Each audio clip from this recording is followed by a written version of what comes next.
Hello everyone, good evening. I'm Shreya Dhondial. It is good to see you.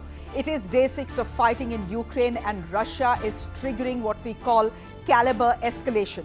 Ukraine's second largest city is under attack for several days now. It was hit again today, and amongst the 10 dead there is a 21-year-old medical student from India. Russia has said Western sanctions will not stop their assault. In fact, all indications are that the assaults are only going to intensify from here on.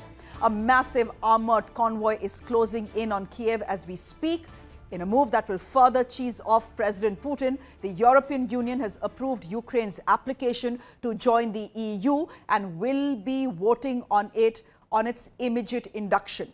The fighting has been fierce today. Here's all that has happened in pictures. First, we are starting with that massive explosion that rocked Kharkiv, which is Ukraine's second largest city. A government building in Kharkiv, and as I said, this is not just the second largest city in Ukraine, this is also the financial capital. A government building saw an airstrike this morning, a missile being fired against it. Ukrainians are alleging that vacuum bombs have been used by the Russians. Now, President Zelensky has called this bombing a war crime. And there's been a bit of a heartbreak as well, because the cultural heart of Kharkiv, the Freedom Square, turned into rubble in the aftermath of this missile strike that you are seeing right now. President Zelensky saying that this is the price that you pay for freedom. At least, as I said, 10 civilians have been killed in this strike. Amongst them is an Indian student, 21-year-old Naveen from Karnataka, who was studying medicine in Kharkiv. He had stepped out to buy groceries when the airstrike happened. All this while, he had been living in a flat. He had been living in a bunker under his flat, hoping to be evacuated as soon as possible. The Prime Minister has spoken to his father here in India now. Meanwhile, Russia is also at Ukraine's capital's gate. They are at the gates of Kiev.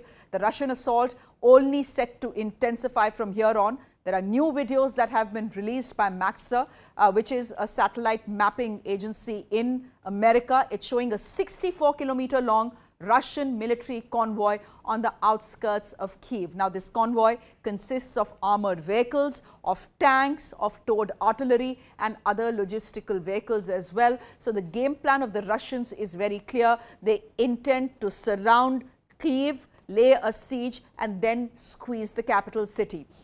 Now, there has been destruction in Hostomel as well, another city in Ukraine. The trail of destruction can be seen. Take a look. Completely destroyed tanks can be seen here, all smoking and right there on the road there. Meanwhile, there has also been heavy shelling in Sumy. So it's been a day of intense fighting. Heavy shelling continues in the city of Sumy. On Sunday, more than 70 Ukrainian servicemen were killed when Russian troops shelled a military base in a nearby town. Meanwhile, Russia today was snubbed at the United Nations Human Rights Council. When the Russian Finance Minister Sergei Lavrov was speaking, he faced a mass walkout by diplomats at the United Nations Human Rights Council. This, as he was speaking, take a look. Most diplomats just taking off their headphones and walking out in protest. However, there was a standing ovation for Ukraine's President Zelensky as he addressed the European Parliament today. Take a look. We're dealing with killed people, real life. We're giving lives for values, for rights, for freedom, for the desire to be equal as much as you are. We are giving away our best people, the strongest ones, the most value-based ones. Ukrainians are incredible. And this morning was a very tragic one for us. 2 cruise missiles hit Kharkiv, the city which is located to the borders of the Russian Federation. On the largest square in our country, the Freedom Square, and this is the largest square in Europe, and that's true. This is called the Freedom Square. Can you imagine this morning, 2 cruise missiles hit this Freedom Square, dozens of killed ones. This is the price of freedom. We're fighting just for our land and for our freedom. Nobody's going to break us. We're strong. We're Ukrainians. I'm going straight across to Atika Schubert, who is joining us live from Lviv in Ukraine. Atika, thank you very much for being with us here on the broadcast today. The European Union will be voting on whether Ukraine gets a membership to the EU or not. Irrespective of what happens, I want to ask you how that will change the situation on the ground. It will, of course, cheese off President Putin no end, but how does it actually help the Ukrainians on the ground who are fighting? I will get to your question in just a minute. Just to let you know that there are air raid sirens now going off here in Lviv. There have been some missile strikes in the western Ukraine area, but most of them have been outside of the city. So we don't believe there's any need for us to go into a shelter as of yet. But I'm telling you now, in case you wonder what that noise is and in case we do have to move quite quickly. In answer to your question, being a member of the EU will provide extra security and safety to Ukraine. It will also antagonize Russian President Vladimir Putin. This is exactly what he does not want. It's not the same as being a part of example for NATO, in which one NATO country is attacked, then everybody gathers for its collective defense. It's not quite the same, but it does provide an extra measure of safety and security. It may impact the situation on the ground if it means that, for example, extra weapon systems can be brought in even faster to Ukraine. And that noise you're hearing now is our hotel alarm system asking people to go to seek safety because of the air raid siren. So I think the reality is that it won't change anything on the ground immediately with the fighting, but it certainly can be used also as a bargaining chip in ongoing ceasefire negotiations. Back to you. Atika, your safety and your team's safety comes first. So please tell us if you need to move out, and we'll let you go at this point of time. I think we're fine. The air raid siren has just gone off. Sometimes our hotel system goes on afterwards if you do hear that noise. But I mean, just to give you a sense, Lviv is the safest part of the country right now. But these kind of air raid sirens happen almost every day. And what it is every time there is a possible missile strike in the area or a plane goes over, a Russian plane, then those air raid sirens go off. And as you can imagine, for many people, it's traumatizing to hear those sirens and rush to the basement. And even more so if you are somebody who's coming from a city like Kharkiv, which has been under constant shelling, to seek safety here, but to still hear those air raid sirens going off. Atika, before I let you go, what's been the situation on the ground? I believe things have only intensified, including in Lviv, where you are. You've been reporting there for a while now, and you've been telling us it's relatively safer. Yet today, it has been a devastating day in Kharkiv, and by the looks of it, things are not looking very good in Kiev either. No, I think we've already seen some horrific scenes out of Kharkiv, those 24 hours of missile and rocket attacks that have killed dozens of people. Kiev now is in the direct line of fire of this huge Russian military convoy. And you're right, there has been increased action even here in western Ukraine with missile strikes. So it is looking very grim indeed. All right, Atika, we'll leave it there for the moment. Thank you very much. I hope you and your team are safe there in Lviv. Thank you for joining us. Meanwhile, the news just coming in. A second round of talks between Russia and Ukraine has been scheduled for tomorrow now. This is what the Russian news agency outlet TASS is now reporting. I think I can go straight across to my colleague Maha Siddiqui, who is joining us live this hour from Poland. Maha, what more are you hearing? The first round was a complete flop, but Russia and Ukraine had decided that they will have a second round, and the second round is coming at a time, Maha, when Kiev is very close to be surrounded by Russian forces. The first time that Russia came around for talks, Shreya, was also because of the fact that stiff resistance was being given by the Ukrainian forces in Kiev. And it did appear that one of the reasons why Russia came on the talking table was because they perhaps were not expecting this kind of fight back from the Ukrainian side. Most were expecting that the Russian troops will enter the eastern side of the border, but they have moved well within the country of Ukraine. They have come very close, as Atika was just pointing out, even towards the western side. So it's not just now about Ukraine, but as for India, for instance, which is a good friend of Russia, look at the number of Indian students and professionals still stuck in Ukraine. Out of the 20,000, 9,000 have been got back. So we are still looking at a sizable figure of over 10,000 who are still struck.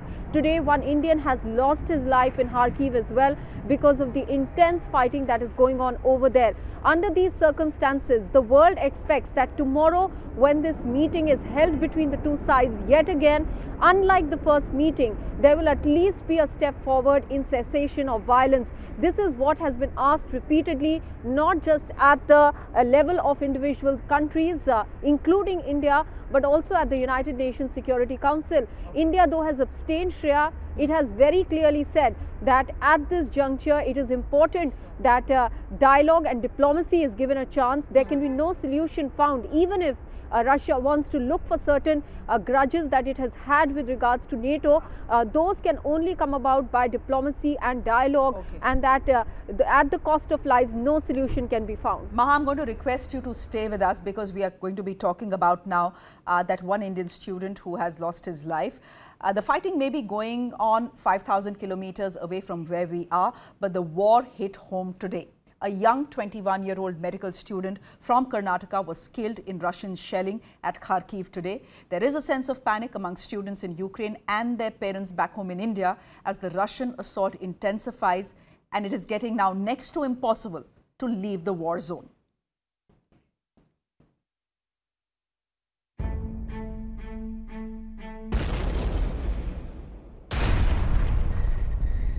This could be the blast that defines President Putin's invasion. Abandoning all pretense, a desperate Russian resort to shelling civilian areas in Kharkiv. In a matter of seconds, the city's iconic town square reduced to dust. But the death and destruction in Kharkiv has hit home as well. 21-year-old Naveen from Karnataka killed in this wanton shelling that the city saw. SG Naveen was a fourth-year medical student at the Kharkiv University. All these days, ever since the war has been playing out between Ukraine and Russia, he'd been living in a bunker which is underneath his flat. This morning, he had stepped out to buy food as he and his flatmates were running out of essential supplies. This is when, in the morning, heavy Russian shelling starts. It manages to completely decimate the town square. It is in this shelling that Naveen is killed as well. A Ukrainian passerby spots Naveen's body next. He sees a phone line next to him and dials the first number on that phone. That number was of Naveen's flatmate, and that is how Naveen's friends and flatmates in Kharkiv got to know that he had become the first Indian casualty in the war between Russia and Ukraine. Thereafter, his family was informed. Back home, and especially in Naveen's district of Haveri, there's shock over how quickly he was taken away. ಅಲ್ಲಿಂದ ಯಾರೋ phone ಮಾಡಿದ್ರು ನಮಗೆ disturb ಮಾಡಬೇಡಿ ಅಂತ ಹೇಳಿ ಪಾಪ ಅವರು ತುಂಬಾ ದುಃಖದಲ್ಲಿ ಅವರಿದ್ರು. ಮತ್ತೆ ಇನ್ನೊಂದು ಪ್ರಯತ್ನ ಏನ್ ಪಟ್ಟಿವಿ ಅಂದ್ರೆ ಆ ಹುಡುಗನ ಫೋನ್ ನಂಬರ್ ಇತ್ತು. ಆ ಹುಡುಗನ ಫೋನ್ ನಂಬರ್ಗೆ ನಾವು ಇಲ್ಲಿಂದಾನೆ ಫೋನ್ ಮಾಡಿದಾಗ ಯಾರೋ ಒಬ್ಬರು ತಗೊಂಡು ಈ ತರ ಡೆಡ್ ಅವರ ತಂದೆಯ ಜೊತೆಗೆ ನಾನು ಮಾತನಾಡಿದ್ದೀನಿ. ನನಗೆ ಬಹಳ ಬೇಕಾದಂತ ಒಂದು ಕುಟುಂಬ. ವಿ ರಿಕವರ್ ದಿ ಬಾಡಿ ಅನ್ನೋದನ್ನ, ಯಾಕಂದ್ರೆ ವಾರ್ ಝೋನ್ ಇದೆ. ವಾರ್ ಝೋನಲ್ಲಿ ಯಾವ ಸ್ಥಿತಿ ಇದೆ ಏನಿದೆ ಎಲ್ಲ ಮಾಹಿತಿ ಇನ್ನೂ ಬಂದಿಲ್ಲ. But while Naveen's family mourns, the government cannot afford to do so, at least just yet. Because there are thousands of youngsters like Naveen, mostly medical students, still stranded in Ukraine, in cities like Kharkiv, Kiev and Sumy, without food or essential supplies. ಇಲ್ಲಿ ನಮ್ಮ health condition ಎಲ್ಲ ಕೆಡ್ತಾ ಇದೆ ಮತ್ತು ಯಾವುದೇ ಎವಾಕ್ಯುಯೇಷನ್ process ನಡೆಯುತ್ತಿಲ್ಲ, ಯಾವುದು message ಬರತ್ತಿಲ್ಲ. ಹಾಗೆ ನಮ್ಮದು ಫುಡ್ ಶಾರ್ಟೇಜ್ ಅಂತೂ ಭಾಳ ಆಗ್ತಾ ಇದೆ, ನೀರು ಶಾರ್ಟೇಜ್ ಭಾಳ ಆಗ್ತಾ ಇದೆ, ಎಲ್ಲ ಹೊರಗಡೆ ಮಾರ್ಕೆಟ್ ಎಲ್ಲ ಕ್ಲೋಸ್ ಇದ್ದಾವೆ, ಕರ್ಫ್ಯೂ ಆಗಿದೆ. While on one hand, India is celebrating the return of each national who comes through Operation Ganga, Naveen's tragic demise comes across as a timely warning that every Indian life lost is a battle lost. With Ritanshu Bhattacharya in New Delhi, I'm Shreya Dhondial. I'm going back straight to Maha Siddiqui, who continues to be with us live from Poland. Maha, it's all hands on deck as far as Operation Ganga is concerned. It is being expanded as well to include the Indian Air Force. I believe India has already dialed Russia and Ukraine to try and cease the firing and the shelling that is going on, to at least ensure a safe passage for these innocent students and civilians as well. But realistically speaking, Maha, can we really expect Russia and Ukraine to stop the fighting just to aid India, just at India's request?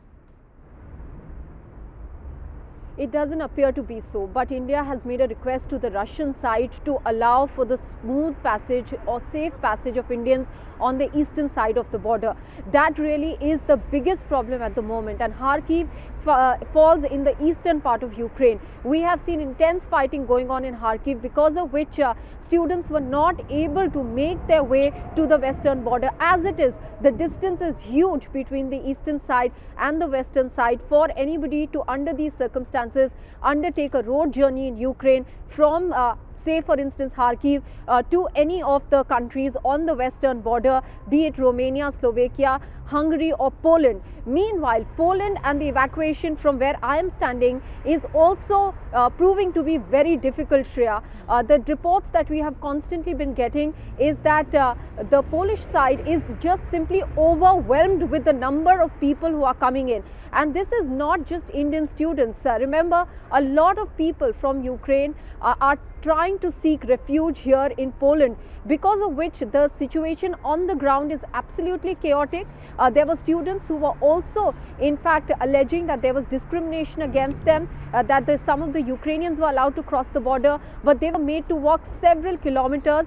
They had to sleep out in the open. It's extremely cold, Shreya, even where I'm standing at the moment in Warsaw. I mean, I'm barely able to talk because it's almost 2 degrees right now, and the temperature will dip to -6 degrees here in the capital. On the borders, it's even more cold. That's where the students have spent an overnight. They have stayed out in the open, lying on the benches in the park, walking 20-30 kilometers on foot to reach the Polish border. Now on the eastern side, the latest update that we're getting from the Ministry of External Affairs sources is that in Belgorod, which falls on the Russian side of the Ukrainian border, an Indian mission team is already there. Once the situation looks slightly better in Kharkiv, they'll try to evacuate people. But the situation really is at the moment very intense over there, and that is why even the officials who are speaking with us are absolutely showing their helplessness in being able to ask the students to leave their safe areas. One of the reasons they are saying is that they should continue to be in a familiar place, in a safe place, is because unfortunately what happened to the Indian student today, if you step out, it's extremely dangerous. Correct. So they don't want any student to step out till they are certain that a safe passage is being allowed to them. All right, Maha, we'll leave it there for the moment. Stay warm, stay safe is all I can say to you right now. Maha Siddiqui there reporting to us from Poland. If it was a heartbreaking day for India today, it has also been a heartbreaking day for Ukraine.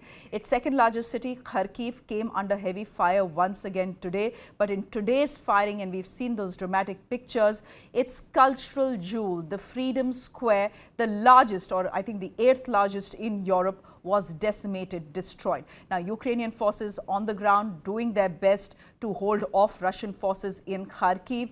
But for how long will that be possible is another question. Take a look. In ambush, the Russians fall back, their soldiers trying to shelter behind their Humvee-type vehicles. Their chaotic retreat seen here from another angle. One more example of the stiff resistance the Russians are encountering from mobile Ukrainian units who know the lay of the land. But the Russians can't escape. They run into further trouble, apparently surrounded. At least one of their trucks is disabled. A resident telling a Reuters journalist One of the Russians was killed in the firefight. After we've killed this one, the others run away. They were some 12 to 15 people. That's it. We will win. They won't take Kharkiv. They have run back to where they came from. Ukrainian soldiers surround the abandoned vehicles, celebrating a small victory in a conflict where they should have no chance of holding off the enemy. But this Ukrainian platoon's day is not over.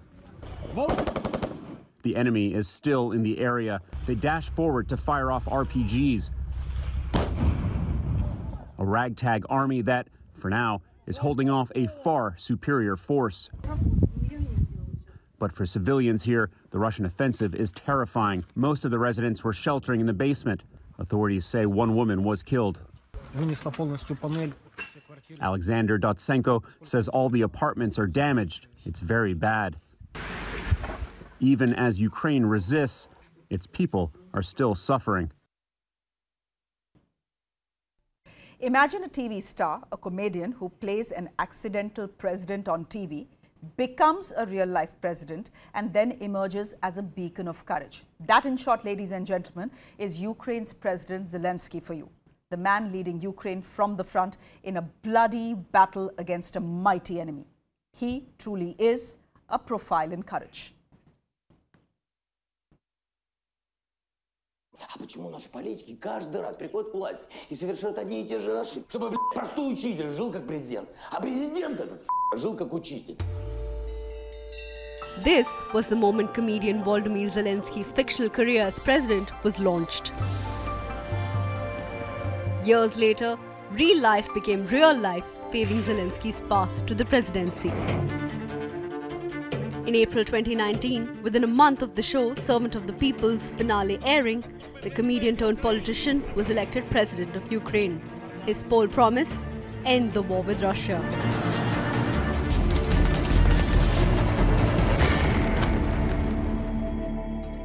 That promise, though, remains a distant dream as Putin's forces batter Ukraine. When I went to the presidency, I said that each of us is the president, because we are all responsible for our state of our beautiful Ukraine. And now it has happened that each of us is a warrior. The warrior is in his place, and I'm confident that each of us will win. Glory to Ukraine. Zelensky was born in the then Soviet Union to Jewish parents. He has frequently talked about how he lost family members in the Holocaust. He has a law degree from the Kiev National Economic University, but found his true calling as an entertainer. Zelensky founded a comedy group that produced TV shows. He's a social media star with over 12 million Instagram followers and nearly 4 million Twitter followers. But sample this.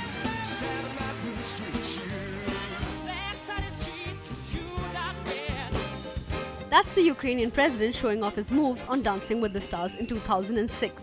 A stark contrast to the macho Putin. Слава нашим захисницям. Слава Україні. Zelensky's political journey, though, has been no joke. A man with no political experience or backing, Zelensky's biggest presidency pitch during campaigning was you don't need to be president, you just need to be a decent human being. That's what he strived to be throughout this crisis. A decent human being, becoming the anti-Putin hero the world needs. Even as Russian troops surrounded the capital Kiev, hunting for him and his ministers, Zelensky refused to leave his people. Zelensky's political journey has been fraught with challenges. It remains to be seen how he tackles the biggest one of them all. For the moment, he's a national hero leading from the front against a mighty enemy. Natasha Menden for CNN News 18. A worthy hero there, a man the world is watching right now. Now, no one can say how this war will end, but Mr. Zelensky has certainly sealed his place in history. With that, it's a wrap from me. Thanks for watching and good night.